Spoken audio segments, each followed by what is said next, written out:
Hello students, उत्कर्ष के online platform पर आपका हार्दिक स्वागत है, हार्दिक अभिनंदन है। हंसते हुए मुस्कुराते हुए जोश जुनून के साथ भाई साहब आज करेंगे गहन विस्तारित विश्लेषण, डिटेल एनालिसिस सीबीएसई द्वारा जारी किए गए सैंपल पेपर का। बिल्कुल, ये जो सैंपल पेपर है ये हमारे लिए एक ब्लूप्रिंट है, अति महत्वपूर्ण है। हमें इस सैंपल पेपर की जो बारीकियां हैं उनको अच्छे से जानना है। इसके सामान्य निर्देशों से लेकर किस किस प्रकार के प्रश्न हैं वो इस प्रश्न पत्र के अंतर्गत बनेंगे, उनका लेवल क्या रहेगा, हर प्रकार की जानकारी का आज हम करेंगे गहन विस्तारित विश्लेषण, जिससे आप सभी भूगोल वेताओं की तैयारी शानदार हो सके, धुआंधार हो सके। So quickly join this important session where today we are going to discuss CBSE sample paper for the session 2024-2025। और जैसा कि कहा गया है, विकल्प बहुत मिलेंगे जीवन में राह भटकाने को, विकल्प बहुत मिलेंगे जीवन में राह भटकाने को, एक संकल्प उत्कर्ष ही काफी है मंजिल पाने को। तो हंसते हुए मुस्कुराते हुए जोश जुनून के साथ चलिए आरंभ करते हैं डिटेल एनालिसिस, एक एक पॉइंट को समझते हैं और आने वाली जो परीक्षा है उसके स्तर को समझकर अपनी तैयारी को हम पुख्ता करते हैं और भी मजबूत करते हैं। तो सर्वप्रथम हमें यहां पर इंपॉर्टेंट जो इंस्ट्रक्शंस हैं उनको समझना है। सर्वप्रथम, जैसा आपको पता है, अगर हम टाइम की बात करें, समय की बात करें, तो हमें यहां पे ध्यान में रखना है 3 घंटे का समय आपको मिलने वाला है। अगर हम टोटल मार्क्स की बात करें, कुल अंकों की बात करें, तो ये 70 अंकों का कुल प्रश्न पत्र होने वाला है। अब इस प्रश्न पत्र में कितने सेक्शंस होंगे, कौन से प्रश्न अनिवार्य होंगे, ये सभी हम गहराई से समझेंगे। तो आप यहां पे देखिए, this question paper contain 30 questions. तो इस प्रश्न पत्र में कुल कितने प्रश्न होने वाले हैं? कुल 30 प्रश्न आपको मिलने वाले हैं इस प्रश्न पत्र में। और जितने भी प्रश्न, ऑल क्वेश्चंस आर कंपलसरी, सभी प्रश्न क्या है? अनिवार्य है।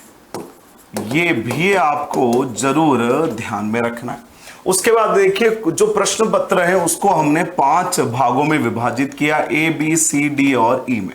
जब हम बात करते हैं सेक्शन ए की, तो अब आप यहां पे देखिए सेक्शन ए, इसमें प्रश्न आते हैं 1 से 17 और ये जितने भी प्रश्न हैं ये एमसीक्यू है। एमसीक्यू का मतलब अगर हम बात करें तो ये वस्तुनिष्ठ प्रश्न है। ये आपको ध्यान में रखना, हर प्रश्न के 4 विकल्प दिए हुए होंगे और उनके आधार पर हमें सही उत्तर का चयन करना होगा। और प्रत्येक प्रश्न है वो होगा 1 नंबर का। तो इसका मतलब 17 प्रश्न गुणा 1, इसका मतलब कुल 17 अंक हैं वो आपको वस्तुनिष्ठ एमसीक्यू टाइप क्वेश्चन से आपको प्राप्त हो जाएंगे। दूसरा देखिए सेक्शन बी। तो जब हम बात करते हैं सेक्शन बी की, तो इसमें आपको 2 क्वेश्चन मिलेंगे, क्वेश्चन नंबर 17 और 18, और दोनों देखिए सोर्स बेस्ड क्वेश्चन है। ये स्रोत आधारित प्रश्न है, ये आपको ध्यान में रखना है। और दोनों ही प्रश्नों में आप देखेंगे तो उप प्रश्न यहां पर दे रखे होंगे। जैसे प्रश्न पत्र 18 है, प्रश्न 18 है प्रश्न पत्र में, तो उसमें पहला, दूसरा, तीसरा 3 उप प्रश्न दे रखे होंगे, जो हर एक उप प्रश्न 1-1 अंकों का होगा। इसी प्रकार से 19 में भी इसी प्रकार के 3 उप प्रश्न दे रखे होंगे। और ये दोनों प्रश्न 18 और 19 3 नंबर के। जब हम बात करते हैं सेक्शन सी की, तो सेक्शन सी में देखिए 20 से 23 प्रश्न है। तो प्रश्न संख्या 20 से 23, कुल मिला के कितने प्रश्न हो गए? कुल 4 प्रश्न हो गए। ये शॉर्ट आंसर टाइप प्रश्न है, लघुतरात्मक प्रश्न है और इनका जो कुल अंक भार है वो 3 नंबर का है और इनका उत्तर आपको 80 से 100 शब्दों में देना है। जब हम बात करते हैं सेक्शन डी की, तो सेक्शन डी में प्रश्न 24 से 28 लॉन्ग आंसर टाइप क्वेश्चन है। इसका मतलब यहां पे लघुतरात्मक प्रश्न थे कैसे थे, लघु उत्तरात्मक प्रश्न थे। ये आपको ध्यान में रखना है बिल्कुल। और ये जो प्रश्न है वो कितने अंकों के थे, 3 के थे बिल्कुल। और ये देखिए ये आपके दीर्घ प्रश्न है और प्रत्येक दीर्घ प्रश्न आप देखिए कितने नंबर का है, 5 अंकों का है। बहुत ही बढ़िया। और 120 से 150 शब्दों में आपको दीर्घ प्रश्नों के उत्तर देने। अब सेक्शन जो ई है ये आपका मानचित्र आधारित प्रश्नों वाला खंड है। इसमें 29 और 30 जो प्रश्न संख्या है ये मैप बेस्ड क्वेश्चन है, मतलब मानचित्र आधारित प्रश्न है। और इसमें आपको एक तो भारत का मानचित्र उससे प्रश्न पूछा जाएगा और दूसरा विश्व मानचित्र से प्रश्न पूछा जाएगा। और दोनों का जो अंक भार है वो 5-5 अंक रहेगा, अर्थात कुल 10 अंक का तो मानचित्र कार्य आपको मिलने वाला है। उसके बाद दे रखा है there is no overall choice given in the question paper, however internal choice has been provided. जो बड़े और छोटे प्रश्न हैं वहां पे अथवा में भी आपको कुछ प्रश्न दे रखे हैं, इंटरनल चॉइसेस दे रखे हैं, दोनों में से एक आप कर सकते हैं। तो अब आपको यहां पे समझ में आ गया है शानदार तरीके से कुल कितने प्रश्न आने वाले हैं। 30 प्रश्न होंगे, समय रहेगा 3 घंटे, कुल अंक भार होगा 70 अंकों का। 5 खंडों में विभाजित हैं। खंड ए में आपको वस्तुनिष्ठ प्रश्न मिलने वाले हैं बहुत ही बढ़िया तरीके से। 17 प्रश्न होंगे, 1 अंक है प्रत्येक प्रश्न का, कुल 17। 18 और 19 2 प्रश्न ऐसे होंगे जो आपके स्रोत आधारित प्रश्न होंगे बिल्कुल, जो 3-3 अंकों के हैं। और सेक्शन सी में देखिए 20 से लेकर 23 तक जो प्रश्न हैं वो आपके 3-3 अंकों के प्रश्न हैं भाई साहब बिल्कुल। और इनका उत्तर आपको 80 से 100 शब्दों में देना है। सेक्शन डी में देखिए 24 से 28, कुल मिला के आप देखिए 24 से 28 5 प्रश्न हैं जो आपके दीर्घ प्रश्न आने वाले हैं। और प्रत्येक दीर्घ प्रश्न का जो अंक भार है वो 5 नंबर है और इनका उत्तर आपको 120 से 150 अंकों में देना है। सेक्शन ई देखिए 29 और 30 है, मानचित्र आधारित है। एक मानचित्र भारत का, दूसरा मानचित्र विश्व का होगा। तो इस प्रकार से आपको जो इंस्ट्रक्शन है, निर्देश हैं, उनको भी गहराई से समझना अति आवश्यक है ताकि आप मेंटली प्रिपेयर्ड रहें। अपने लक्ष्य को हासिल करने के लिए आप अभी से जुड़ जाएं, अपनी स्ट्रेटेजी को बहुत ही बढ़िया तरीके से आप बनाएं जिससे आपकी तैयारी शानदार हो, धुआंधार हो। और जैसा कि कहा गया है, जो राह संघर्ष की चलते हैं वो ही संसार बदलते हैं। अगर आपने लक्ष्य प्राप्ति के लिए अभी से ठान लिया कि मुझे तो अपना लक्ष्य हासिल करना है, तो जो राह संघर्ष की चलते हैं वो ही संसार बदलते हैं। जिसने रातों से जंग जीती, भाई साहब जिसने कड़ी मेहनत करी, जिसने रातों से जंग जीती, बनकर सूर्य वही उभरते हैं। तो इसका मतलब क्या हुआ? इसका मतलब बहुत ही सिंपल है कि हमें बहुत ही बढ़िया तरीके से जोश जुनून के साथ तैयारी करनी है और एक एक बिंदु का भाई साहब गहन विस्तारित विश्लेषण करना है जिससे हमारी तैयारी शानदार हो सके, धुआंधार हो सके, मजेदार हो सके। एक एक बिंदु भाई साहब उंगलियों पर हमें याद हो सके। अब हम प्रत्येक प्रश्न को गहराई से समझेंगे, उसका लेवल क्या है डिफिकल्टी का, किस प्रकार से आपको उसका विश्लेषण करना है, हम एक एक बिंदु आपको बताएंगे। तो अब आप यहां पे देखिए, सर्वप्रथम बात करेंगे खंड ए की। तो जब हम बात करते हैं सेक्शन ए, तो सेक्शन ए में 17 प्रश्न है। प्रत्येक प्रश्न, प्रति प्रश्न 1 अंक है। तो अगर हम यहां पे बात करें तो कुल जो अंक भार है टोटल वो कितना है? 17। कितना है? 17। तो चलिए करते हैं आरंभ शानदार धुआंधार तरीके से। So the human poverty index, यहां पे बात हो रही है मानव गरीबी सूचकांक की, और ये कह रहे हैं measures the shortfall in human development on the basis of what. तो मानव गरीबी सूचकांक किस आधार पर मानव विकास में कमी को प्रदर्शित करता है? किसमें कमी को प्रदर्शित करता है ये आपको ध्यान में रखना है। मानव विकास में कमी, मानव विकास में कमी। तो इसका हमें गहन विस्तारित विश्लेषण करना है बहुत ही बढ़िया जोश जुनून के साथ। तो जैसा आपको पता है जो ह्यूमन पॉवर्टी इंडेक्स है वो 4 इंडिकेटर पे आता है। उसमें ये कहते हैं कि प्रौढ़ असाक्षरता कितनी है भाई साहब, दूसरा वो कहता है कि किसी भी व्यक्ति को कम से कम 40 वर्ष की आयु तक जीवित रह रहा है या नहीं रह रहा है। तो ये जो 2 है वो तो मानव विकास में भी है, शिक्षा और स्वास्थ्य वाले। लेकिन अलग क्या है, number of small children who are underweight, छोटे बच्चों की संख्या जो क्या है, अंडरवेट है, कुपोषित है। इससे हमें पता चलता है कि देश के भीतर सभी को समान रूप से खाद्य पदार्थ जो खाना है, फूड है, उसकी उपलब्धता है या नहीं। और जो अगला है वो ये है number of people who do not have access to clean water, कि भाई ऐसे लोगों की कितनी संख्या है जिनको स्वच्छ जल की पहुंच ही नहीं है। तो ये भी बताता है वितरण, क्या बताता है, वितरण। तो देखिए adult literacy rate and the life expectancy, ये तो भाई नहीं है, ये तो ह्यूमन डेवलपमेंट में भी है, मानव विकास में भी है और ह्यूमन पॉवर्टी इंडेक्स में भी है। Access to resources only HDI में, which is also wrong. Number of small children who are underweight, बिल्कुल छोटे बच्चों की संख्या जो अपने आप में कुपोषित है, ये संसाधनों के वितरण को बताती है। किसको बताती है, डिस्ट्रीब्यूशन ऑफ रिसोर्सेज, किसको बताती है, डिस्ट्रीब्यूशन ऑफ रिसोर्सेज समझना है। Number of children enrolled in the school, ये भी नहीं है। तो केवल विकल्प सी हमारा सही उत्तर माना जाएगा। शानदार तरीके से, धुआंधार तरीके से। तो हमें पूरा एनालिसिस करना है कि भाई छोटे बच्चों की संख्या जो क्या है, कुपोषित है, अंडरवेट है, ये हमें यहां पे समझना है। अब अगला महत्वपूर्ण प्रश्न देखिए, ये आपका असर्शन रीजन बेस्ड है भाई साहब, बहुत ही बढ़िया, और इसका हम और भी गहराई से विश्लेषण करेंगे।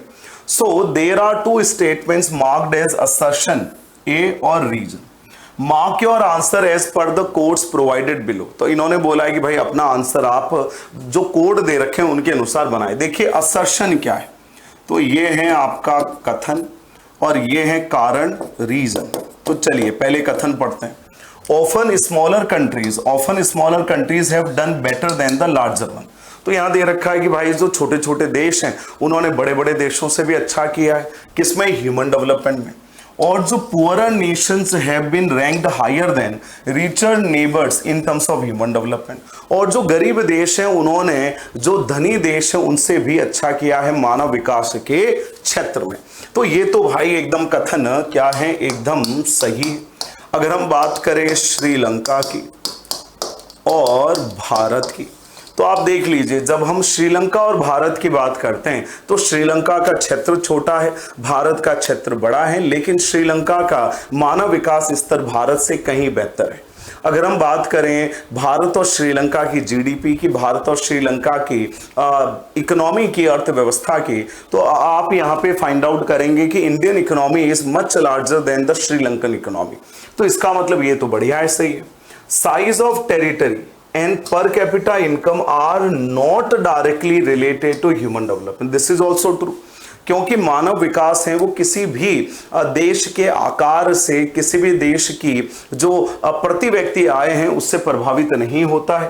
Countries with high human development are those where a lot of investment in the social sector has taken place. और उन्हीं देशों का ह्यूमन डेवलपमेंट ज्यादा है जिन्होंने अपने सामाजिक सेक्टर में, समाज में बहुत ज्यादा निवेश किया है, शिक्षा के ऊपर, स्वास्थ्य के ऊपर। So these countries are termed as countries having very high level of human development. तो इसका मतलब ये तो इसको करेक्टली एक्सप्लेन कर रहा है भाई साहब, व्याख्या कर रहा है। So both A and R are not true and R is not the explanation of it. So this is wrong, भाई एक्सप्लेन तो कर रहा है। Both A and R are true and R is the correct explanation of A, बिल्कुल। So correct answer आपका क्या होगा, विकल्प बी, कि भाई दोनों सही है। और जो रीजन है वो कथन की, कारण है वो कथन की व्याख्या करता है। अब अगला महत्वपूर्ण प्रश्न देखिए, बहुत ही महत्वपूर्ण है। तृतीयक और चतुर्थ क्रियाकलाप जो अध्याय हैं उसमें से है। अब ये प्रश्न क्या कह रहा है, इसमें देखिए इस प्रकार के प्रश्न अब आपके बनेंगे। 4 कथन दे रखे हैं और इसमें पूछा गया है कि कौन सा कथन है वो रूरल मार्केटिंग सेंटर जो होते हैं ट्रेड एंड कॉमर्स में, एक होता है रूरल, एक होता है urban. So which of the following statements are correct related to rural marketing center. तो बताइए रूरल मार्केटिंग सेंटर से संबंधित कथन कौन सा सही है, और इन्होंने बोला है कि सही कथन को ही सेलेक्ट करें। अब जैसा आपको पता है रूरल मार्केटिंग सेंटर जो ग्रामीण वाणिज्यिक केंद्र होते हैं वो छोटी जनसंख्या को सुविधा देते हैं, अर्ध नगरीय सुविधा देते हैं। यहाँ पर बहुत ही सामान्य सेवा और वस्तुएं मिलती है, बहुत ही विशिष्टीकृत सेवा वस्तुएं नहीं मिलती। तो ये आपको समझना है। तो पहला महत्वपूर्ण बिंदु देखिए, rural marketing centers cater to nearby settlement. This is true कि भाई ये आसपास की जो जगह होती है, गांव का क्षेत्र होता है, उसको ये सुविधा देते हैं। तो ये तो सही है। Rural marketing centers are quasi urban trading center of the most rudimentary type. बिल्कुल बहुत ही पिछड़े हुए, बहुत ही बेसिक यहाँ पर आपको क्या मिलेंगे, गुड्स और सर्विसेज मिलेगी। So this is also true. They offer manufactured goods as well as specialised market developed market for labour, housing, semi finish product. तो ये आपको समझना है, this is related to urban marketing center. तो ये किससे रिलेटेड हैं? ये शहरों से संबंधित हैं, ये भाई साहब रूरल में नहीं आएगा। Personal and professional services are not well developed. अब पर्सनल सर्विसेज जैसे डोमेस्टिक हेल्प हो गए, प्रोफेशनल डॉक्टर, इंजीनियर, ये सब गांव में इतने ज्यादा विकसित नहीं होते हैं professional. And these form local collecting and distributing centre. तो भाई ये भी अपना एकदम सही है, लेकिन कौन सा सही नहीं है? थर्ड। तो अब आप यहां पे देखो, जहां जहां थर्ड आ रहा है, जहां जहां अगर आप देखोगे थर्ड आ रहा है तो उसको आप पहले से हटा दो कि गुरुजी इसमें ये थर्ड आ रहा है, देखो इसमें थर्ड है, इसमें थर्ड है, इसमें थर्ड है। तो भाई तीनों विकल्प हट गए, एक ही विकल्प बचा और ये हमारा सही उत्तर माना जाएगा, क्योंकि इसमें पूछा है रूरल मार्केटिंग सेंटर, जिसकी हम यहां पर बात कर रहे हैं। अगला देखिए, arrange the following facts related to the history of international trade. तो जो अंतरराष्ट्रीय व्यापार का इतिहास है उससे संबंधित कुछ फैक्ट दे रखे हैं, और इन फैक्ट्स का हमें क्या करना है? एनालिसिस। क्या करना है? एनालिसिस। देखिए बेटा, उसके बाद कोड दे रखे हैं, उसके बेसिस पे हम आगे बढ़ेंगे। तो दे रखा है सिल्क रूट। सिल्क रूट आपको पता है लॉन्ग डिस्टेंस रूट का एग्जांपल था, 6000 किलोमीटर लॉन्ग था, कनेक्टिंग रोम विद चाइना। तो देखिए एग्जांपल ऑफ लॉन्ग डिस्टेंस सही है, कनेक्टिंग रोम विद चाइना और 6000 किलोमीटर। इसका मतलब सब फैक्ट सही है, ये सबसे पहले था बिल्कुल। तो ये हमारा नंबर 1 पे आएगा। After the disintegration of Roman empire, तो बिल्कुल तो ये इसके बाद आएगा। European commerce grew during the 12th and 13th century. देख लीजिए 12th और 13th सेंचुरी है बिल्कुल। With the development of ocean going warship trade between Europe and Asia grew and the Americas were discovered. तो ये भी सही है, तो ये हमारा सेकेंड नंबर पे आएगा। फिर देखिए 15th सेंचुरी, यहां पर 12th और 13 है, यहाँ 15 है, तो बिल्कुल ये भी हमारा थर्ड लेवल पे आएगा बिल्कुल। तो यहां पर एक स्लेव ट्रेड स्टार्ट हो गया था। क्या स्टार्ट हो गया था? Slave trade. During world war 1 and 2, तो ये वर्ल्ड वॉर 1 एंड 2 तो 19वीं सदी के बाद 20वीं सदी के आरंभ में हुए बिल्कुल, और वर्ल्ड वॉर सेकेंड तो 1945 में खत्म हुआ। ये हमारा चौथे नंबर पर आएगा बिल्कुल। तो ये तो ऑलरेडी अरेंज्ड है भाई साहब, 1 2 3 4, ये इनका सीक्वेंस हो गया। अब देखिए 1 2 3 4 कहां है? ये रहा। तो ये हमारा सही उत्तर माना जाएगा 1 2 3 4। तो इस प्रकार के प्रश्न में आपको बहुत सारे कथन दे रखे होंगे, उनके डेवलपमेंट के आधार पर, उनके वर्ष के आधार पर आपको उनको अरेंज करना पड़ेगा, व्यवस्थित करना पड़ेगा। तो उसके लिए आपको तैयार रहना है। अब अगला प्रश्न देखिए, ये प्रश्न आपकी परिभाषा से संबंधित है। यहां परिभाषा दे दी है प्रश्न में, और पूछा है कि किसकी परिभाषा है। यहां पे लिखा है the act of opening up economies for trading by bringing down trade barriers like tariff and allowing goods and services from everywhere to compete with the domestic products and services known as। तो ये हमें यहाँ पे ध्यान में रखना है बहुत ही बढ़िया जोश जुनून के साथ। जब हम अपनी इकोनॉमी को ओपनिंग अप इकोनॉमी, तो जब हम अपनी इकोनॉमी को ओपन कर देते हैं, हम हर किसी कंट्री के साथ ट्रेड करते हैं, हम रेस्ट्रिक्शंस को हटा देते हैं, तो उसको हम क्या कहते हैं? उसको हम कहते हैं मुक्त व्यापार की स्थिति।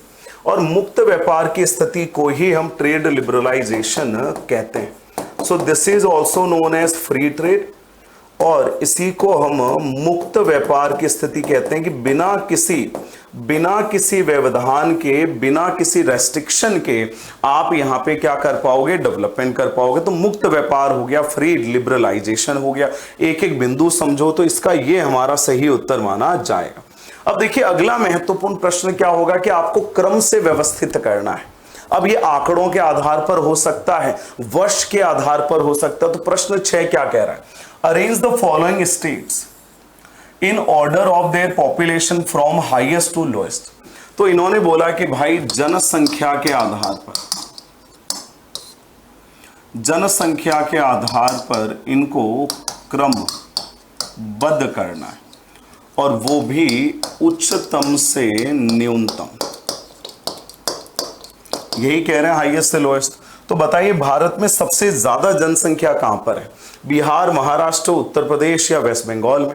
तो जैसा आप यहां पर देखेंगे सबसे ज्यादा जनसंख्या कहां पर है, उत्तर प्रदेश में, तो 3 सबसे पहले आ जाएगा। फिर आप देखिए कहां पर है, महाराष्ट्र में दूसरे नंबर पर।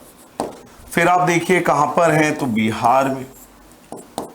और फिर देखिए वेस्ट बंगाल में। 4, 3, 2, 1, 4। तो ये देखिए बेटा, ये रहा हमारा सही उत्तर। तो इस प्रकार से आपको आंकड़े भी याद होने चाहिए, जो राज्य से संबंधित हैं, किसी भी क्षेत्र से संबंधित हैं, उनसे भी महत्वपूर्ण प्रश्न पूछे जा सकते हैं। अगला महत्वपूर्ण प्रश्न देखिए, बहुत ही प्यारा प्रश्न है। इस प्रश्न में इन्होंने क्या किया है, इन्होंने कहा है कि there are 4 distinct phases of population growth. अब आपको पता है कि भाई भारत में जनसंख्या वृद्धि की 4 प्रावस्थाएं हैं, ठीक है। अब इन्होंने ये बोला है बहुत ही बढ़िया कि आपको दिए गए विवरण के आधार पर identify the phase from the given description, दिए गए विवरण के आधार पर कौन सा फेज है, कौन सी प्रावस्था है, उसको ढूंढना है। अब देखिए, अब यहां पे प्रावस्था का वर्णन क्या दे रखा है उसको समझ लेते हैं। देखिए, this period is referred to as the period of population explosion. अब आप समझ ही गए होंगे कि पॉपुलेशन एक्सप्लोजन कौन सी फेज में था। बिल्कुल फटाफट कमेंट बॉक्स में बताना है। Which was caused by rapid fall in the mortality rate, और इसके बाद मोर्टिलिटी रेट डिक्लाइन हो गई, but a high fertility rate of population. The average annual growth was as high as 2.2%. It is in the period that developmental activities were introduced through a centralized planning. तो हमने centralise planning करी, planning commission था, बिल्कुल 15 मार्च 1950 को establish हुआ था। ये आपको ध्यान में रखना है। लोगों का इंप्रूवमेंट हुआ लिविंग स्टैंडर्ड का, और consequently there was a high natural increase and higher growth rate. फटाफट बता दो कौन सा फेज है, पता चल रहा है। तीसरा फेज है 1951 से 1981, 1951 से 1981, ये आपका फेज है भाई साहब। तो अब आप यहां देखिए, क्या फर्स्ट फेज है, सेकेंड है, नहीं, ये है आपका फेज थर्ड, 1951 टू 81। कौन सा है, 1951 टू 81। ये हमें यहां पर समझना है, इसका हमें गहन विस्तारित विश्लेषण करना। अब देखिए यहां पर बहुत ही बढ़िया उद्देश्य लक्ष्य आधारित प्रश्न आपसे पूछे जा रहे हैं। अब देखिए, so the objective of protective irrigation is. अब प्रोटेक्टिव इरिगेशन का ऑब्जेक्टिव क्या है? प्रोटेक्टिव इरिगेशन का मतलब होता है रक्षित सिंचाई कृषि। अब रक्षित में क्या करते हैं कि वाटर अवेलेबिलिटी इज लो, तो जल की कमी होती है, जल की कम उपलब्धता होती है। तो हम इस प्रकार से फसलों को पानी देते हैं, सॉइल मॉइस्चर प्रोवाइड करते हैं, ताकि जो फसल है वो जले नहीं, वो नष्ट ना हो और डिस्ट्रॉय होने से बच जाए। तो यहां पे दे रखा है protect the crop from adverse effect of soil moisture deficiency, बिल्कुल सही है। बाकी विकल्प भी देखते हैं। Provide sufficient soil moisture in cropping season two achieve high productivity. तो ये तो भाई साहब आपकी प्रोडक्टिव जो फार्मिंग है उसका ऑब्जेक्टिव है। Double water input, double water करते ही नहीं है। Increase the productivity of the soil, no. तो केवल ए विकल्प सही माना जाएगा, ताकि क्रॉप जलने से बच जाए, नष्ट होने से बच जाए, और यही इसका मेन क्या है, ऑब्जेक्टिव है। सो दिस इज प्रोटेक्टिव इरिगेशन। अब अगला देखिए, बहुत ही बढ़िया, ये वापस आ गया हमारे सामने। असर्शन मतलब कथन, और रीजन का मतलब क्या है, कारण। ये हमें यहां पर समझना है, इसका गहन विस्तारित विश्लेषण करना। So there has been a significant increase in agricultural output and yield of many crops such as rice and wheat। अब इन्होंने दे रखा है कि भाई कुछ क्रॉप्स हैं राइस एंड व्हीट जैसी, उनका प्रोडक्शन उत्पादकता बहुत ही ज्यादा बढ़ी है। और आपको पता है क्यों बढ़ी है राइस और व्हीट की? ग्रीन रेवोल्यूशन की वजह से। Among the other crops like sugar cane, oil seed, cotton, due to improvement in technology during the last 50 years। Yes, agricultural technology in the form of green revolution. So basically green revolution was also a type of technology which was implemented in India during mid 1960s to increase the food grain productivity। तो green revolution भी अपने आप में क्या थी? एक कृषि तकनीकी थी जिसको लागू किया गया था। अब देखिए एक्सपेंशन ऑफ इरिगेशन, ये तो कथन था, ये तो कथन तो एकदम सही है। अब हमें देखना कारण सही है और व्याख्या करता है। Expansion of irrigation has played a crucial role in enhancing agriculture output. बिल्कुल, इरिगेशन की वजह से, सिंचाई की वजह से प्रोडक्शन हमारा बढ़ा है। It provided the basis for the introduction of modern agriculture technology during the last 50 years। और इरिगेशन अगर नहीं होता, मुझे बताइए ग्रीन रेवोल्यूशन की मुख्य शर्त क्या थी? ग्रीन रेवोल्यूशन की प्री कंडीशन क्या थी for the development of better irrigation system? कि भाई बेटर इरिगेशन सिस्टम होना चाहिए, ये अति आवश्यक है। तो ये तो भाई व्याख्या करता है, बिल्कुल। तो देखिए A and R both true but R is not the correct explanation, wrong. Now A and R true and R is the correct explanation, so this is true बेटा। Option B will be our correct answer। क्या होगा? Option B हमारा correct answer माना जाएगा। होगा कि नहीं होगा भाई साहब? बिल्कुल होगा। बहुत ही बढ़िया, शानदार, धुआंधार तरीके से। अब अगला देखिए, आइडेंटिफाई द स्टेटमेंट। हमें एक ऐसे कथन को ढूंढना है या कथनों को ढूंढना है that is not true with regard of watershed management. अब वाटरशेड मैनेजमेंट क्या था? देखिए, जल संभर कार्यक्रम अथवा प्रबंधन, यही था, जल संभर कार्यक्रम अथवा प्रबंधन। तो यहां पे आप देखिए पहला महत्वपूर्ण बिंदु, it refers to efficient management and conservation of both surface and ground water. ये धरातलीय और भूमिगत दोनों जल का बहुत ही दक्षता से प्रबंधन और उनका संरक्षण करता है। तो ये तो भाई साहब सही है, ट्रू है। Watershed management include judicious use. Judicious refers to optimum utilisation, है ना, बिल्कुल, efficient utilisation of both natural and human within a watershed.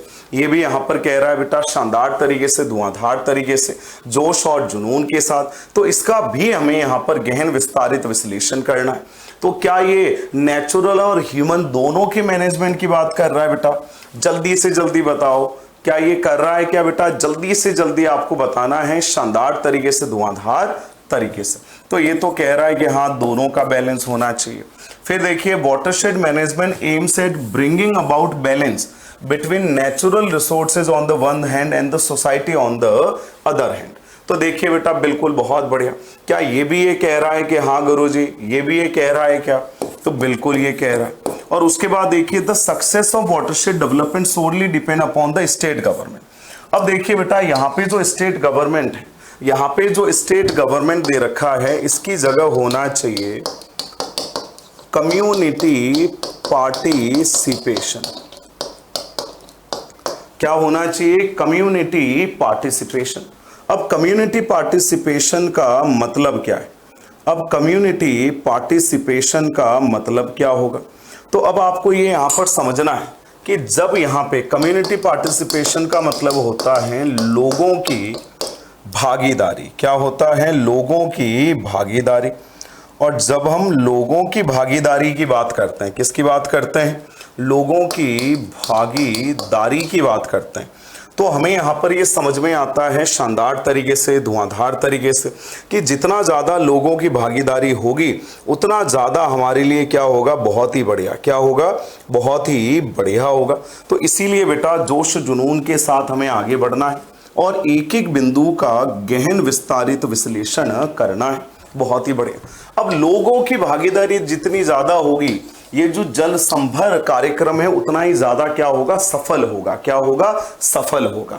तो यहां पे आप देखिए स्टेटमेंट 1 एंड 4 गलत, सेकेंड थर्ड नहीं, तो करेक्ट आंसर होगा स्टेटमेंट 4। क्या होगा, स्टेटमेंट 4 हमारा करेक्ट आंसर माना जाएगा, क्योंकि यहां पे स्टेट गवर्नमेंट दे रखा, होनी चाहिए लोगों की भागीदारी, पीपल्स पार्टिसिपेशन, कम्युनिटी पार्टिसिपेशन। बिल्कुल।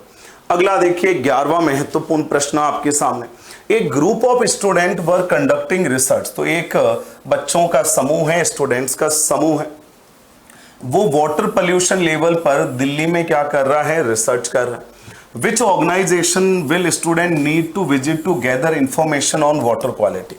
तो जैसा आपको पता है कि एक एक्ट है वाटर एक्ट 1974, फिर उसके अंदर में सीपीसी भी आता है, सेंट्रल पोल्यूशन कंट्रोल बोर्ड, और इसको विजिट करना चाहिए ताकि वाटर क्वालिटी रिलेटेड डेटा इनको यहां पर मिल जाए। तो central pollution control board will be our correct answer. और स्टेट लेवल पे होते हैं SPCB, state pollution control board. क्या होते हैं, स्टेट पोल्यूशन कंट्रोल बोर्ड। तो ना डीपीसीसी होगा, आईसीएआर या एनडब्ल्यूडीए होगा, CPCB will be our correct answer. अब अगला देखिए मैच द फॉलोइंग, भाई साहब मिलान वाला भी प्रश्न आएगा। अब देखिए यहां पे पूछा है इनकरेक्टली मैच कौन सा है, ठीक है, जो सुमेलित नहीं है भाई साहब। यहां पे लिखा है नेम ऑफ द स्टेट, राज्य कौन सा है, और यहां पूछा है कि कोयले की खदान कौन सी है। देखिए तो यहां है पश्चिमी बंगाल में रानीगंज, बिल्कुल सही है, बहुत ही फेमस यहां पर क्या है, ये खदान है रानीगंज के ऊपर। तो बॉलीवुड में मूवी भी आ चुकी है भाई साहब, बिल्कुल।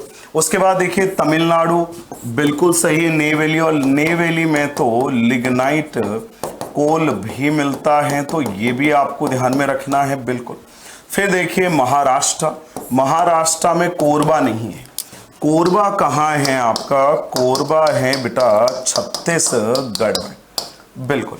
और तो ये हमारा सही उत्तर है। उड़ीसा में देखिए तलचर रामपुर, बिल्कुल। तो सी हमारा सही उत्तर माना जाएगा, because Korba is located in Chhattisgarh and it is not located in Maharashtra. अब देखिए बेटा अगला महत्वपूर्ण प्रश्न क्या है, बहुत ही बढ़िया, बहुत ही प्यारा प्रश्न, शानदार धुआंधार तरीके से जोश जुनून के साथ। Satellite is the mode of communication themselves as well as they regulate the use of other means of communication. Choose the correct satellite system. अब यहां पे कह रहे हैं कि जो अंतरिक्ष हमारे सैटेलाइट सिस्टम है, उपग्रह प्रणालियां हैं, उनकी हमें यहां पर बात करनी है। उपग्रह प्रणालियों की बात करनी है, तो देखिए एक तो IRS है, एक कौन सा है, इनसेट। अब ये जो IRS है ये लॉन्च हुआ 1983 में, इनसेट लॉन्च हुआ 1988 में, ये आपको जरूर ध्यान में रखना। तो देखिए Indian remote sensing satellite system, बिल्कुल। इंडियन नेशनल सैटेलाइट सिस्टम, बिल्कुल। तो भाई 1 और 3 हमारा सही उत्तर माना जाएगा, ये रहा 1 और 3। देखिए सेकंड इसरो और Indian regional navigation satellite system, ये नहीं है, ये आपको समझना है। वैसे ही इंडिया का ओन जीपीएस है, इंडिया के जीपीएस, IRNSS, नाविक भी कहते हैं, बिल्कुल, बहुत ही बढ़िया। तो सही उत्तर क्या होगा, विकल्प ए, बोथ फर्स्ट एंड थर्ड। इस प्रकार से आपको पता लगाना। अब देखिए यहां पे एक महत्वपूर्ण प्रश्न आ गया है ना, भारत के परिवहन संचार अध्याय से सेतु भारतम परियोजना। अब ये जो सेतु भारतम परियोजना नाम से आपको पता चल रहा है, सेतु पुल बनाना, बांध का निर्माण करना है, यानी ब्रिज। तो development of state roads along coastal roads नहीं, construction of about 1500 major bridges, 200 rail over bridges and rail under bridges, बिल्कुल भाई साहब सही उत्तर। डेवलपमेंट ऑफ बॉर्डर रोड, वो तो BRO करेगा, ब्रो करेगा, बिल्कुल। Construction of more water routes नहीं, तो विकल्प बी ही हमारा केवल सही उत्तर माना जाएगा। इसको समझना है, इसका हमें गहन विस्तारित विश्लेषण करना है, जिससे तैयारी शानदार होगी, धुआंधार होगी, मजेदार होगी। अब देखिए अगले जो आपके 3 प्रश्न हैं, अगले जो आपके 3 प्रश्न हैं, प्रश्न संख्या 15, 16, 17, ये इस पर आधारित है। ये देखिए विश्व के जो टॉप 10 पॉपुलस कंट्रीज हैं उनके नाम दे रखे, China, India, USA, Indonesia, Brazil, Pakistan, Nigeria, Bangladesh, Russia और मेक्सिको। और इसके आधार पर अब आपको 3 प्रश्नों के उत्तर देने। देखिए बेटा, पहला identify the highest populace country. तो हाईएस्ट जो पॉपुलस कंट्री है वो कौन सा है? इसके आधार पर चीन है, क्योंकि जो ग्राफ दे रखा है ये ग्राफ आधारित प्रश्न है, ये हमें यहां पर जरूर ध्यान में रखना है। अगला देखिए, identify the African country that has very high population. तो अफ्रीकन कंट्री तो एक ही है भाई साहब, देखिए कौन सी है? नाइजीरिया, पाकिस्तान एशिया में है, ब्राजील साउथ अमेरिका में और मैक्सिको नॉर्थ अमेरिका में। तो सही उत्तर मिल गया कि भाई अफ्रीका में कौन सा ऐसा देश है जहां पे पॉपुलेशन बहुत ज्यादा है, तो वो नाइजीरिया है। अगला देखिए, which continent have the highest number of world's most populous country. तो ये देखिए Asia, out of 10 6 countries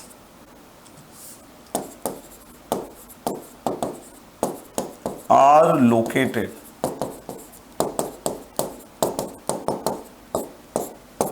in Asia। तो बताइए सही उत्तर क्या होगा? सही आंसर क्या होगा? विकल्प सी, बिल्कुल। अब देखिए यहां पर ये आ गया स्रोत आधारित। क्या आ गया? स्रोत आधारित। अब ये स्रोत आधारित जो प्रश्न है उसमें दे रखा है टूरिज्म। क्या दे रखा है? टूरिज्म। अब टूरिज्म के बारे में पूरा दे रखा है। टूरिज्म है वो एक इंपॉर्टेंट रोल प्ले करता है ग्लोबल जॉब्स में, रेवेन्यू जनरेशन में 40% तक। उसके बाद है वो लोग अलग अलग जगह पे जाना पसंद करते हैं, इससे इंफ्रास्ट्रक्चर का डेवलपमेंट होता है, बहुत ही बढ़िया। उसके बाद देखिए warmer places around the Mediterranean coast and west coast of India, यहाँ पे बहुत ही पॉपुलर टूरिस्ट डेस्टिनेशंस भी बने हैं। कुछ लोग हैं उनको मॉन्यूमेंट्स देखना पसंद होता है, हेरिटेज साइट्स, कल्चरल एक्टिविटीज, कुछ लैंडस्केप को देखना पसंद करते हैं, है या नहीं है बेटा? बिल्कुल, कुछ माउंटेनियस एरियाज में। तो कुल मिला के ये जो स्रोत हैं ये टूरिज्म से रिलेटेड है। अब देखिए इसके आधार पर प्रश्न क्या पूछे गए। अब प्रश्न पूछे गए हैं व्हाट कॉन्स्टिट्यूट टूरिज्म। तो अब टूरिज्म क्या होगा? टूरिज्म क्या होगा? Travel undertaken for recreation rather than business. तो इसका मतलब क्या हुआ? जब आप ट्रेवल करते हो रिक्रिएशन के लिए, ना कि बिजनेस के लिए, तो उसको हम क्या कहते हैं? ट्रेवल करते हैं। पर्यटन एक ऐसी यात्रा जो आमोद प्रमोद के लिए की जाती है, आनंद के लिए की जाती है, ना कि व्यवसाय के लिए। अब देखिए list 2 renowned global tourist destination इसी में दे रखे। एक तो आपका मेडिटेरेनियन एरिया हो गए और दूसरा है वेस्ट कोस्ट ऑफ इंडिया हो गया इसी में। Tourism has become the largest tertiary activity in the world.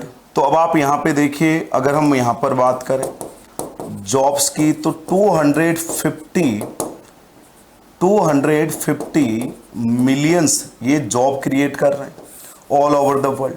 अगर हम बात करें वर्ल्ड रेवेन्यू की, तो ये 40% वर्ल्ड रेवेन्यू को जनरेट कर रहे हैं। तो आप एक एक बिंदु समझिए, यहीं पर आपको उत्तर मिल जाएंगे।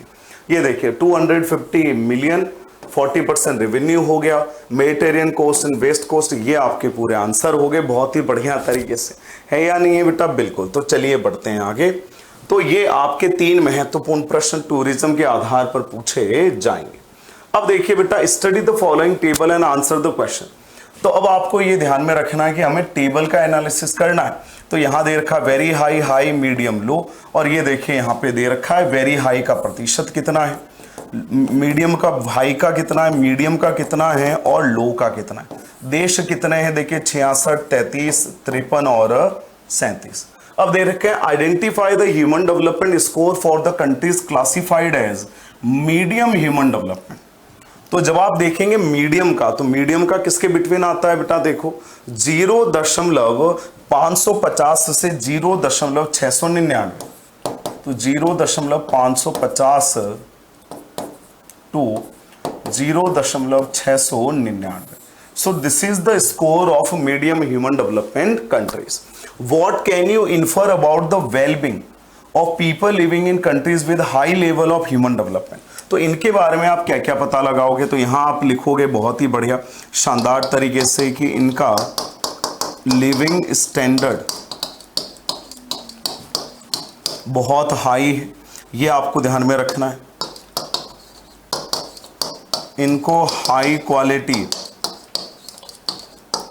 Health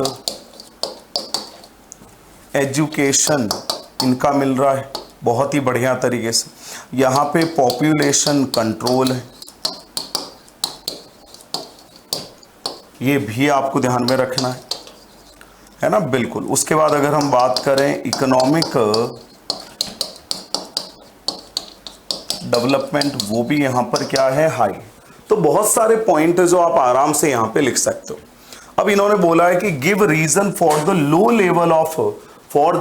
level of development in 33 countries. भाई लो लेवल ऑफ डेवलपमेंट क्यों है 33 कंट्रीज में? तो आप यहाँ पे उत्तर लिखेंगे कि यहाँ पे सिविल वॉर लाइक सिचुएशन है, यहाँ पे ठीक है ड्रॉट लाइक सिचुएशन है, यहाँ पे फूड शॉर्टेज हैं, यहाँ पे एपिडेमिक्स हैं, डिजीजेज हैं, है ना, फेलियर ऑफ गवर्नमेंट हैं एक्सेट्रा। और इन सब की वजह से इनका ह्यूमन डेवलपमेंट क्या हो गया, बहुत ही कम हो गया। तो इस प्रकार से बेटा आपको उत्तर देने हैं जोश और जुनून के साथ। अब देखिए हम सेक्शन सी में आ गए। अब 20 से लेकर जो 23 तक आपके प्रश्न हैं, इनका हमें गहन विस्तारित विश्लेषण करना है। बहुत ही बढ़िया, एक एक प्रश्न 3-3 अंकों का है, तो बहुत ही गहराई से विश्लेषण करेंगे, एक एक बिंदु को समझेंगे और आपकी तैयारी के लेवल को बहुत ही बढ़िया तरीके से आगे लेकर जाएंगे। ठीक है, बिल्कुल। और आप समझने की सबसे ज्यादा कोशिश करना कि मुख्य मुख्य बिंदु क्या होंगे, किस प्रकार से हमें अपना उत्तर लिखना है, जिससे तैयारी शानदार हो सके, धुआंधार हो सके। तो अब आप यहां पे देखिए, explain humanisation of nature with the help of real life example. तो इन्होंने यहां पे दे दिया भाई साहब बहुत ही बढ़िया तरीके से जोश जुनून के साथ कि आपको संभववाद एक्सप्लेन करना और उसके साथ आपको एक रियल लाइफ केस अध्ययन भी देना है। ये महत्वपूर्ण प्रश्न है। तो अब आप क्या देंगे इसमें, देखिए आप सबसे पहले जो ह्यूमनाइजेशन ऑफ नेचर है, पॉसिबिलिज्म है, उसके बारे में बताएंगे कि सबसे पहले उसकी क्या बताएंगे आप, फीचर्स बताएंगे। किसके फीचर्स बताएंगे, बताइए, ह्यूमनाइजेशन ऑफ नेचर के, कि इसमें सुप्रीम कौन होता है, इसमें सुप्रीम ह्यूमंस होते हैं,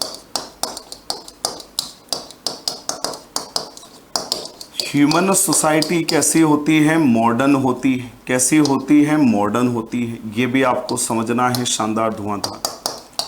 टेक्नोलॉजी क्या होगी, हाई होगी। उसके बाद कौन से लैंडफॉर्म डेवलप होंगे, तो कल्चरल डेवलप लैंडफॉर्म्स हैं वो यहाँ पर डेवलप हो जाएंगे। ये भी आपको समझना है शानदार तरीके से, धुआंधार तरीके से, बहुत ही बढ़िया तरीके से। उसके बाद हमें ये भी ध्यान में रखना है कि अंडरस्टैंडिंग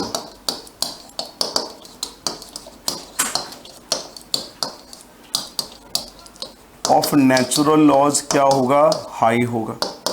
देन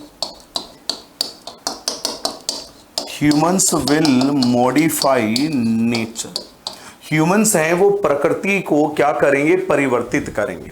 तो ये सब आपको बिंदु समझने हैं, इन सब का गहन विस्तारित विश्लेषण करना है। तो ये सब बिंदु आप लिखोगे कि नहीं लिखोगे, बताइए, बहुत ही बढ़िया गहराई से। जो सारांश है वो पूरा का पूरा आपको यहां पर लिखना है। अब यहां पे बात करिए केस अध्ययन की, तो बताइए कौन सा केस अध्ययन आप दोगे, कौन से केस अध्ययन की यहां पे बात कर रखी है?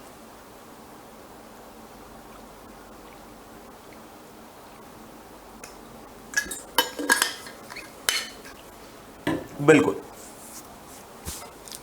तो यहां देखिए, जब हम केस अध्ययन की बात करेंगे तो केस अध्ययन में आपको लिखना है यहां पे जो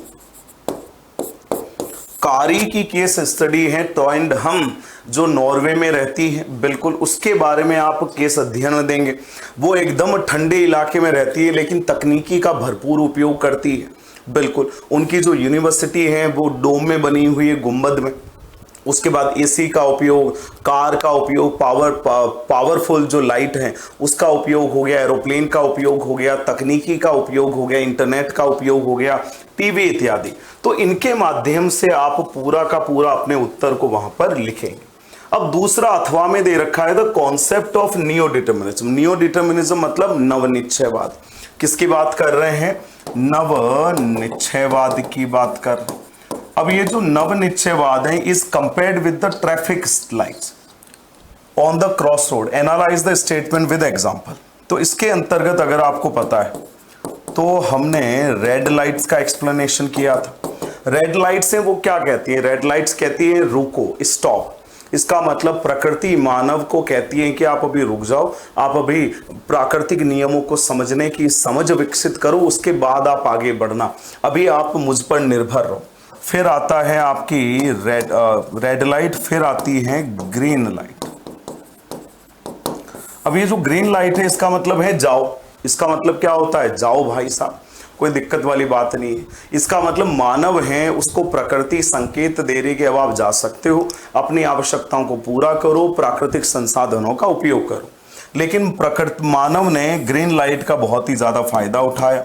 और तीसरी आती है येलो लाइट, जिसको अंबर लाइट कहते हैं। ये भी समझना है, जिसमें मानव को रुकना है, सोचना है, सोच विचार करना है और उसके बाद आगे बढ़ना है। कुल मिला के हमें मिडल पाथ को जस्टिफाई करना है।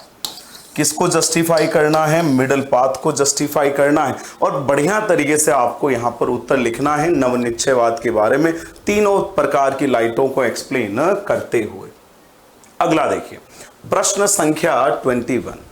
तो अब आप यहां पे देखिए जो 21 है ये किस पर आधारित है? तो study the map of Suez canal and answer the following question. अब जो स्वेज कैनाल है उसका आपको अध्ययन करना और बढ़िया तरीके से उत्तर देना। Name the two seas connected by Suez canal. तो देखिए एक तो मेडिटेरियन सी है और यहां पर आता है रेड सी। तो हमने यहां पर लिख दिया Mediterranean sea plus red sea. Why do we consider this as Europe's gateway to the Indian ocean? तो आपको ये ध्यान में रखना है, बहुत ही बढ़िया शानदार धुआंधार, कि it has reduced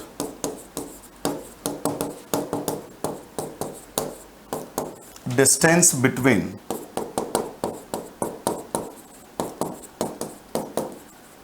Liverpool and Colombo.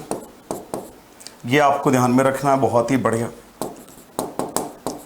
It has facilitated the direct transport way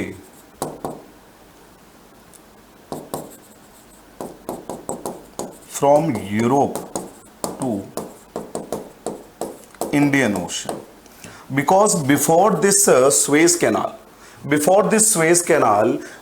if अगर हमें यूरोप से इंडिया आना है तो हमें साउथ अमेरिका का पूरा चक्कर लगाना पड़ेगा, cape of good hope route से आना पड़ेगा, टाइम टेकिंग है, ज्यादा लंबा रास्ता है। Right one characteristics of Suez canal, एक ही लिखनी है। तो देखो 1869 में ये क्या हो गया, इसका कंस्ट्रक्शन हो गया। उसके बाद ये विदाउट लॉक्स है, क्या है? विदाउट लॉक्स है। इसके अगर हम सी पोर्ट्स की बात करें तो Port Said and port Suez, ये कहां पर है? इजिप्ट। कहां पर है? इजिप्ट। तो कुल मिला के आप बहुत सारी विशेषताएं यहां पे आराम से लिख सकते हो। अब अगला देखिए prepare a proposal for a smart city that integrate advance technology to enhance urban living while prioritising sustainability, cleanliness and affordability. तो इन्होंने बोला कि भाई हमें एक proposal for a smart city का बनाना है। तो आपको क्या करना है? जो स्मार्ट सिटीज मिशन है उसके पॉइंट्स को इसमें ऐड करना है। तो देखिए इसमें ये बोला गया कि हम कोर इंफ्रास्ट्रक्चर देंगे। अब कोर इंफ्रास्ट्रक्चर में क्या होगा? चीप सर्विसेज, ये आपको ध्यान में रखना है। इसका मतलब आपको लो कॉस्ट पे वो सर्विसेज मिल जाएगी, ठीक है। जो अर्बन फैसिलिटीज उनको हम डेवलप करेंगे, ये आपको ध्यान में रखना है, बहुत ही बढ़िया।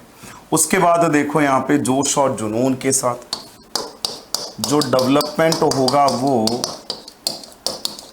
इको फ्रेंडली होगा।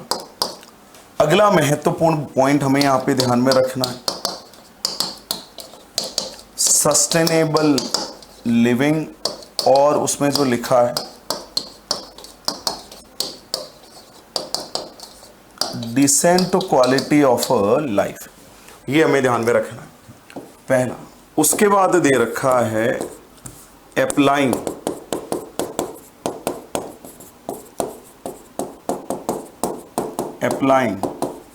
Smart solution.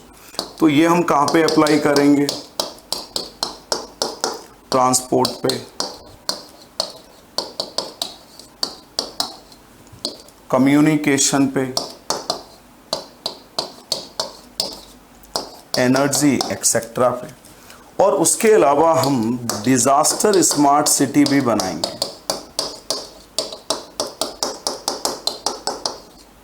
तो अब आप मुझे बताइए फ्यूचर रेडी हम क्या बना रहे हैं? फ्यूचर रेडी हम स्मार्ट सिटीज बना रहे हैं। तो कुल मिला के जो स्मार्ट सिटीज मिशन है उन्हीं के पॉइंट्स को अपना पॉइंट्स बना के आपको लिखना है, जिससे सिटी सस्टेनेबल हो, क्लीन हो और अफोर्डेबल हो। अब देखिए अगला महत्वपूर्ण प्रश्न क्या है, प्रश्न संख्या 23 जो 3 नंबर का। Enumerate the challenges confronting society regarding the adolescent population, enlist a few measures to overcome these problems। सबसे पहले तो देखिए जो एडोलेसेंट पॉपुलेशन है उसकी प्रॉब्लम्स बतानी है, जैसे लो लिटरेसी, स्पेशली अगर हम बात करें फीमेल्स की। उसके बाद school drop outs,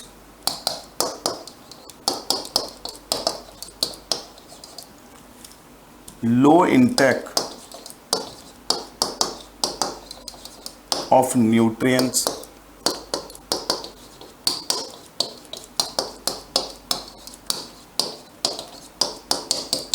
high maternal mortality rate, ये भी आपको ध्यान में रखना है। उसके बाद HIV एड्स के जो केसेस हो गए ये भी आपको समझना है बिल्कुल। ड्रग एब्यूज हो गया, एल्कोहलिज्म हो गया, है ना, क्राइम्स हो गए एक्सेट्रा। तो these are the major problems जो सोसाइटी फेस करती है regarding adolescent population which is the age group between 10 to 19। अब इनके लिए क्या क्या मेजर्स आप दे सकते हैं देखिए, तो इसके लिए हमने नेशनल यूथ पॉलिसी बनाई गवर्नमेंट ऑफ इंडिया ने 2014। उसके बाद देखिए national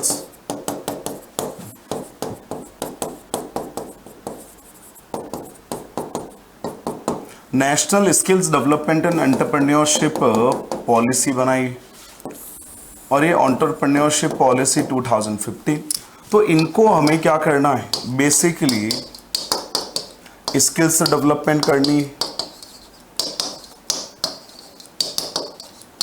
high quality educations and health facilities provide करनी, इनके पोटेंशियल का हमें डेवलपमेंट करना है। और अगर हम ये कर लेंगे तो फिर हमें किसी भी बात की चिंता नहीं होगी, हंसते मुस्कुराते हुए। तो इस प्रकार से आप बहुत सारे और भी सजेशन दे सकते हैं, कौशल का विकास, उच्च स्तरीय शिक्षा हो गई, है ना, बिल्कुल। अब देखिए सेक्शन डी पे पहुंच गए, बड़े प्रश्न हैं, बड़े प्रश्नों का और भी गहराई से विश्लेषण, जिससे आपकी तैयारी शानदार होगी। How does food gathering as an economic activity differ between primitive and modern societies, and why is it unlikely to get significantly influence the global economy today? तो सबसे पहले तो आपको जो गैदरिंग है उसके बारे में बताना है कि गैदरिंग प्रिमिटिव सोसाइटीज करते हैं, ओल्डेस्ट इकोनॉमिक एक्टिविटीज है, लो कैपिटल हो गया, लो टेक्नोलॉजी हो गई,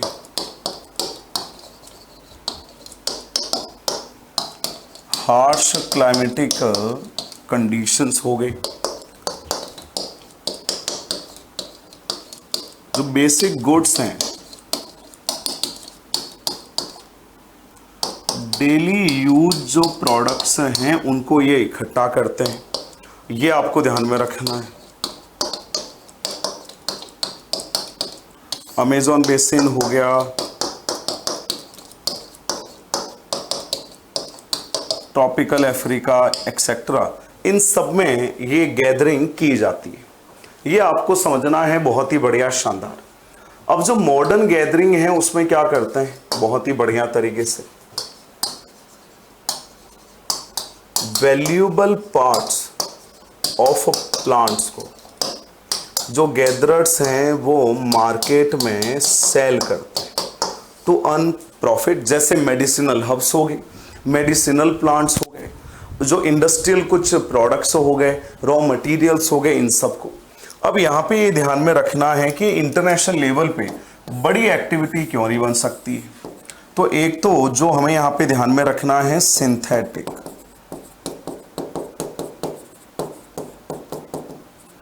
जो प्रोडक्ट्स हैं these are of high quality,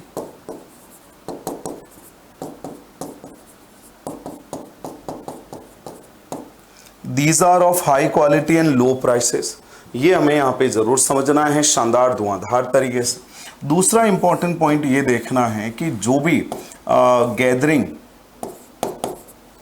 old gathering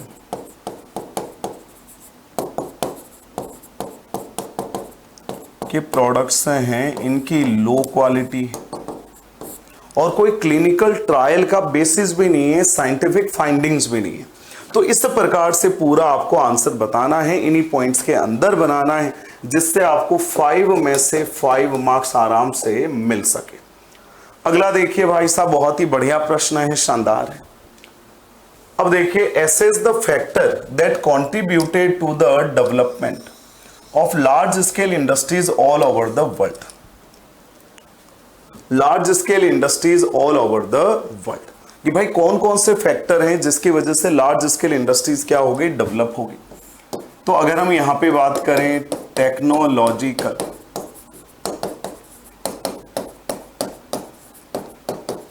innovations की, अगर हम बात करें ऑटोमेशन एंड मैकेनाइजेशन की, अगर हम बात करें रूरल टू अर्बन ट्रांजिशन की, अगर हम बात करें स्किल्स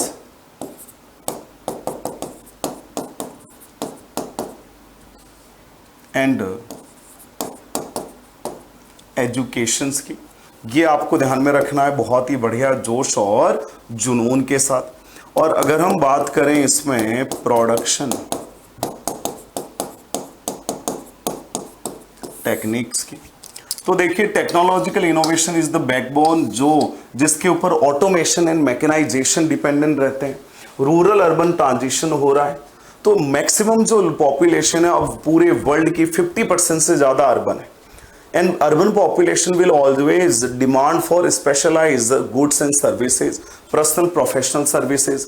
अब देखिए स्किल्स और education, it means development of human resources. Production techniques हैं, मास प्रोडक्शन हो रहा है। So these are certain factors which have contributed in the development of large scale industries all over the world. अब देखिए SS2 transportation and communication facilities are essential for the development of industries. बिल्कुल, बहुत ही बढ़िया। तो अब आप यहां पे देखिए शानदार तरीके से जोश जुनून के साथ, अब अगर आप यहां पे देखेंगे लार्ज स्केल इंडस्ट्रीज का डेवलपमेंट, तो रॉ मटेरियल हो गया, ट्रांसपोर्ट कम्युनिकेशन हो गया, बहुत इंपॉर्टेंट रोल प्ले करते हैं। बट यहां पे ओनली दे रखा है ट्रांसपोर्ट एंड कम्युनिकेशन। तो जब आप यहां पे देखोगे ट्रांसपोर्ट एंड कम्युनिकेशन का, तो आपको ध्यान में रखना है प्रोडक्शन कॉस्ट एंड प्रॉफिट किसके ऊपर डिपेंड करते हैं, ट्रांसपोर्ट कॉस्ट के ऊपर। If transport cost is low, it means production cost will be low, profit will increase. ये आपको ध्यान में रखना है। उसके बाद ये भी आपको ध्यान में रखना है कि areas having dense transport facilities, तो उन एरियाज का डेवलपमेंट बहुत ही ज्यादा है, उन एरियाज का डेवलपमेंट बहुत ही ज्यादा है। और जहां पे ट्रांसपोर्टेशन का डेवलपमेंट होता है वहां कम्युनिकेशन का डेवलप होता है। उसके बाद हम ग्लोबल ट्रेड करते हैं, है या नहीं है, बिल्कुल। तो कुल मिला के उसके बाद ट्रांसपोर्ट कैसा होना चाहिए, स्पीडी एंड एफिशिएंट। तो कुल मिला के आपको ट्रांसपोर्ट कम्युनिकेशन का वर्ल्ड जो ट्रेड है, उसके अलावा जो इंडस्ट्रीज का डेवलपमेंट है, उसमें आपको बताना है। बिल्कुल, तो कुल मिला के ये दोनों क्वेश्चन आप बहुत ही अच्छे तरीके से अटेम्प्ट कर सकते हैं। Now the next, evaluates the benefits derive from ITDP इन बरमूर। तो अब आपको बताना है कि जो ITDP है उसके दो बेनिफिट हुए, एक आपके इकोनॉमिक बेनिफिट, एक आपके social. When we talk about economic, तो इंफ्रास्ट्रक्चर डेवलप हुआ,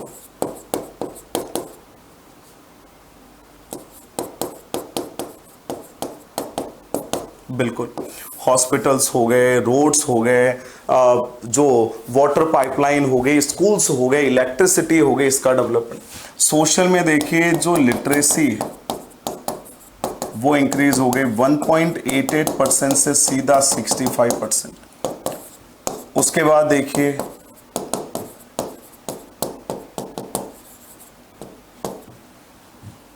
जो चाइल्ड मैरिजेस थी वो डिक्लाइन हो गई, और जो जेंडर रेशियो था वो इंप्रूव्ड हो गया।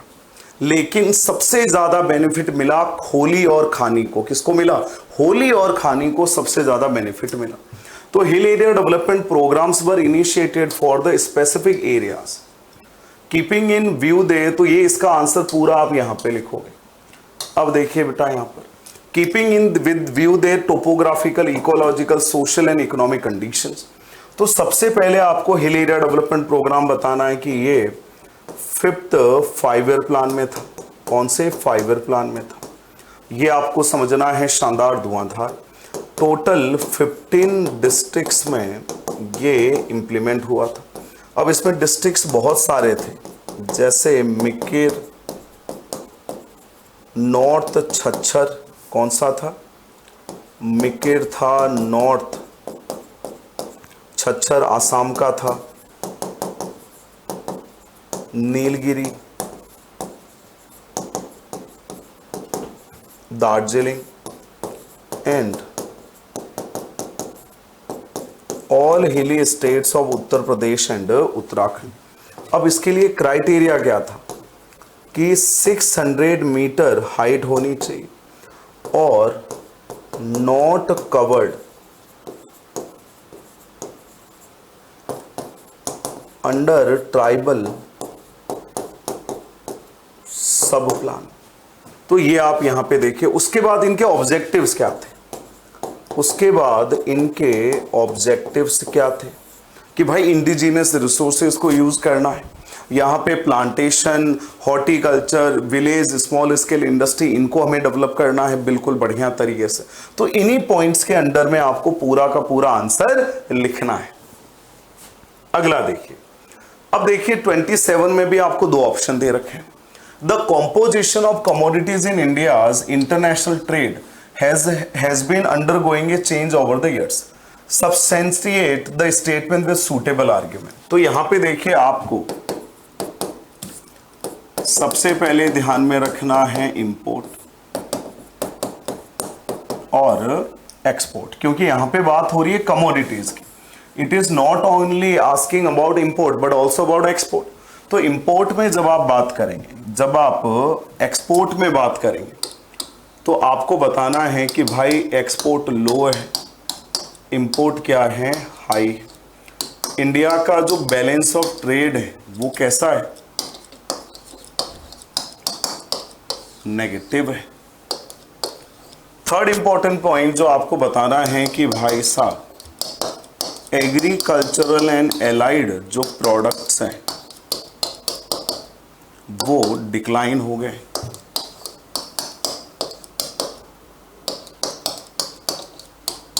पेट्रोलियम और जो क्रूड प्रोडक्ट्स हैं उनका एक्सपोर्ट बढ़ गया है. उसके बाद देखिए मैन्युफैक्चर्ड गुड्स सबसे हाईएस्ट कंट्रीब्यूशन कर रहा है, इसके अंदर इंजीनियरिंग गुड्स कर रहा है. फिर हमारे China and other east Asian Nations हमारे मेजर कॉम्पिटिटर हैं. बिल्कुल. अब इंपोर्ट की बात करते हैं. तो इंपोर्ट में आप क्या बताएंगे, during 90s, 50s and 1960s India में फूड शॉर्टेज था. Food shortage. फिर देखिए 1970s इंडिया में ग्रीन रेवोल्यूशन आ गया. फूड ग्रेन का इंपोर्ट हमने डिसकंटिन्यू कर दिया. 1973 में हुआ एनर्जी क्राइसिस. फिर आप बात करेंगे पेट्रोलियम की जो हम सबसे ज़्यादा मंगवाते हैं. और फिर आप बात करेंगे अदर कमोडिटीज. तो इस तरीके से आपको पूरा का पूरा अपना आंसर बताना है बहुत ही बढ़िया से एक एक पॉइंट के साथ. Air transport plays an important role in trade, justify the statement with suitable arguments. तो अब आप यहां पे देखिए दे रखा है, पहले तो आपको इसके फीचर्स बताने. अब जब आप इसके फीचर्स बताएंगे तो ये लॉन्ग डिस्टेंस पे सबसे ज्यादा सूटेबल है. ये क्या है, फास्टेस्ट मोड है. उसके बाद ये वैल्यूएबल गुड्स के लिए बहुत अच्छा जाना जाता है. उसके बाद अगर हम बात करें जोश जुनून के साथ, इसने ग्लोबल कनेक्टिविटी ला दी है, मतलब कनेक्टिविटी रेवोल्यूशन आ गया है. तो एक एक बिंदु समझना है, एक एक बिंदु का गहन विस्तारित विश्लेषण करना है. अगर हम बात करें नॉर्थ वेस्टर्न यूरोप की, नॉर्थ ईस्टर्न यूएसए और नॉर्थ अमेरिका की, तो यहाँ पे आप देखिए बहुत ही डेंस नेटवर्क ऑफ ट्रांसपोर्टेशन. तो आपको कुल मिला के ट्रांसपोर्टेशन की जो इंपॉर्टेंस है उसको पूरा एक्सप्लेन करना है बहुत ही बढ़िया तरीके से, जानदार तरीके से. अब देखिए environmental pollution by solid waste has now got significance due to enormous growth in the quantity of waste. तो अब आप यहां पे देखिए इसके बारे में एक तो आपको बताना है कि सॉलिड वेस्ट क्या होता है. Old CDs, articles, broken glass, ये सब आपको बताना है. उसके बाद आपको बताना है इसके सोर्सेज क्या है. हाउस होल्ड मतलब डोमेस्टिक, और दूसरा आपको बताना है इंडस्ट्रियल. तीसरा आपको बताना है कि जैसे मुंबई, चेन्नई, मुंबई है, चेन्नई है, कोलकाता हो गया. यहाँ पे अगर हम देखें तो 90% ही वेस्ट कलेक्शन होता है, 10% वैसे ही पड़ा रहता है। अगर हम अदर सिटीज की बात करें तो 50 to 60% के अराउंड अगर आप देखेंगे तो आपको दिख जाएगा। उसके बाद बताने हैं इम्पैक्ट्स ऑन ह्यूमंस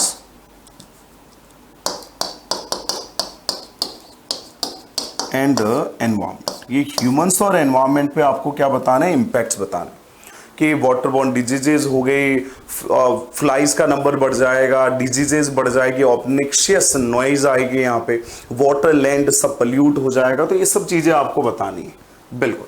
अब give reason for unsustainable increase in solid waste, discuss 2 strategies to control waste generation at the source of urban areas. अब इन्होंने दे रखा है कि भाई क्यों बढ़ रहा है, क्यों बढ़ रहा है, तो आपको ये ध्यान में रखना है। पहला important point, population.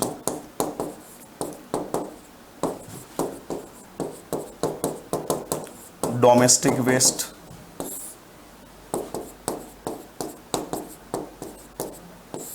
Industries, industrial waste. अब इसमें आप देखिए जैसे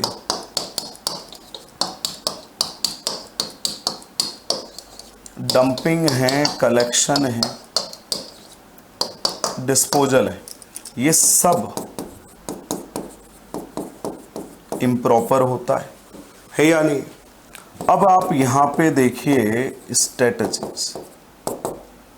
स्ट्रेटजीज में हमें यहाँ पे सबसे पहला जो इंपॉर्टेंट पॉइंट देखना है वो है अवेयरनेस, कि हमें लोगों को अवेयर करना पड़ेगा बहुत ही बढ़िया तरीके से।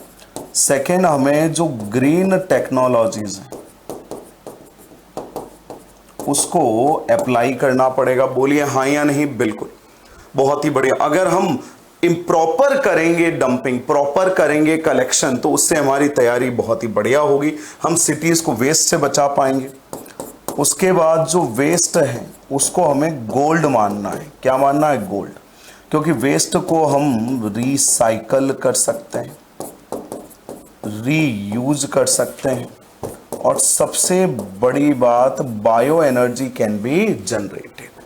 ये सबसे बड़ी बात है। तो आप अपनी स्ट्रेटेजीज भी बना के दे सकते हैं। ऐसा नहीं जो सैंपल पेपर में दे रखा है वही लिखें। आप अपनी स्ट्रेटेजी जो अप्रोप्रिएट हो वो भी आपको यहां पर बतानी है ताकि आपको मार्क्स मिल सके। अब हम आ गए हैं हमारे मैप वर्क पर। किस पर आ गए हैं? मैप वर्क पर आ गए हैं। और चलिए करते हैं इसका एनालिसिस बहुत ही बढ़िया तरीके से, जोश और जुनून के साथ। अब दे रखा है on the political map of world 7 geographical features have been identified. A, B, C, D, E, F. Identify any 5 and write their correct names on lines drawn near each other. अब यहां पे दे रखा है option A, near major sea port. क्या दे रखा है? तो आपको ऐसा मैप मिलेगा। क्या मिलेगा बेटा? आपको ऐसा मैप मिलेगा और उस मैप के थ्रू आपको क्या करने हैं? आंसर्स देने हैं। क्या देने हैं? आंसर्स देने हैं। बहुत ही बढ़िया, ठीक है। अब आप यहां देखो बेटा, बहुत ही बढ़िया जोश जुनून के साथ। ये देखिए, ये है ऑप्शन ए, केप टाउन। ये ऑप्शन बी देखिए बेटा, यहां पर दे रखा, ये है आपका रोम। ये है आपका रोम। अब आप यहां देखिए जो ऑप्शन सी दे रखा है यहां पे बहुत ही बढ़िया तरीके से, तो ये है सेंट लॉरेंस। कौन सा है? Saint Lawrence. फिर डी देखिए बेटा, तो ये है आपका अमेजॉन। तो ए क्या है? मेजर सी पोर्ट है। एन इंटरनेशनल एयरपोर्ट, सीवेज हो गया। Area of subsistence gathering in South America, important sea port of Asia. तो ये रहा आपका important sea port of Asia. तो ये आपका कौन सा इंपॉर्टेंट सी पोर्ट? ये आपका शंघाई है। उसके बाद देखिए नोमैडिक हर्डिंग का एक इंपॉर्टेंट एरिया है। तो ये देखिए भाई साहब, तो ये है आपका ट्रॉपिकल अफ्रीका भी लिख सकते हैं, नॉर्थ अफ्रीका भी लिख सकते हैं। बिल्कुल। फिर आप देखिए यहां पर डी दे रखा है, डी वाला हो गया हमारा। फिर जी दे रखा है। The region of extensive commercial grains farming, तो ये है न्यूजीलैंड में, कैंटरबरी प्लेन्स और ग्रासलैंड्स। तो आप एक एक पॉइंट देखिए, आपको एक एक पॉइंट, आपको तो 7 में से ओनली 5 ही मार्क करना है, 7 में से ओनली 5 ही मार्क करने हैं। और similarly in India map also, कहां पे, इंडिया मैप पे। सो इंपॉर्टेंट कोल माइन, तो इंपॉर्टेंट कोल माइन में आप देखो बहुत ही बढ़िया शानदार धुआंधार, तो important coal mine in Orissa, तो आप यहां आराम से मार्क करिए, ट्राइंगल बनाना है आपको, फिर आपको ए लिखना है। और ये इंपॉर्टेंट कोल माइन कौन सी है, मयूरभंज। फिर है important sea port in Karnataka, तो ये रहा, ट्राइंगल बनाना है, बी। मैंगलुरु आप चाहे न्यू लिख दीजिए। फिर है झरिया कोल माइंस, तो अब हमें क्या करना है, झरिया कोल माइंस को मार्क करना है।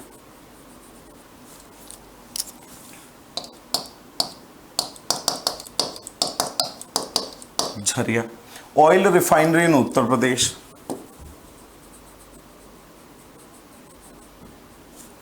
तो ये रहा आपका Mathura. State with lowest population density,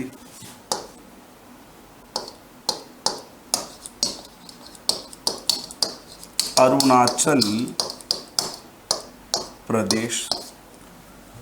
फिर है the state leading in production of T,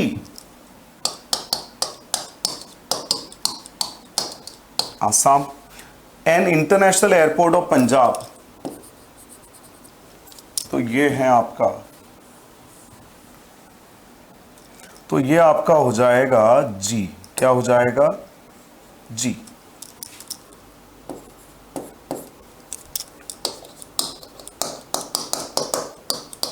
Amritsar.